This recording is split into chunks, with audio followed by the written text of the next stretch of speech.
Grace ചാനലിലേക്ക് എല്ലാവർക്കും യേശുക്രിസ്തുവിൻ്റെ നാമത്തിൽ സ്നേഹവന്ദനം. എന്തൊക്കെയുണ്ട് വിശേഷങ്ങൾ? യേശുവോടൊപ്പം ഇത്തിരി നേരം. ഇന്നത്തെ വചനം സങ്കീർത്തന പുസ്തകം 34 അധ്യായം 15 വാക്യം. അവങ്കിലേക്ക് നോക്കിയവർ പ്രകാശിതരായി, അവരുടെ മുഖം ലജ്ജിച്ചു പോയതുമില്ല. ഹല്ലേലൂയ. എത്ര പേർ പറയും, യേശുവിങ്കിലേക്ക് നോക്കിയ ഞാൻ ഒരിക്കലും ലജ്ജിക്കേണ്ട വരത്തില്ല എന്ന്. കാരണം നമ്മെ ക്രൂശിൽ തൻ്റെ രക്തം കൊടുത്ത് വീണ്ടെടുത്തതാണെങ്കിൽ അവൻ നമ്മെ കൈവിട്ടു പോകത്തില്ല, ഉപേക്ഷിക്കത്തില്ല. ഹല്ലേലൂയ.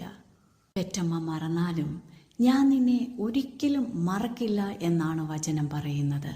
അതുകൊണ്ട് ദൈവത്തിൽ വിശ്വസിക്കുന്ന ഒരു ദൈവ പൈതൽ പറയും, ഇല്ല, എന്നെ ക്രൂശിലൂടെ വീണ്ടെടുത്ത് മകനാക്കി മകളാക്കി തീർത്ത എൻ്റെ ദൈവം എന്നെ ഉപേക്ഷിക്കത്തില്ല, ഞാൻ ലജ്ജിക്കുവാൻ അവൻ സമ്മതിക്കത്തില്ല.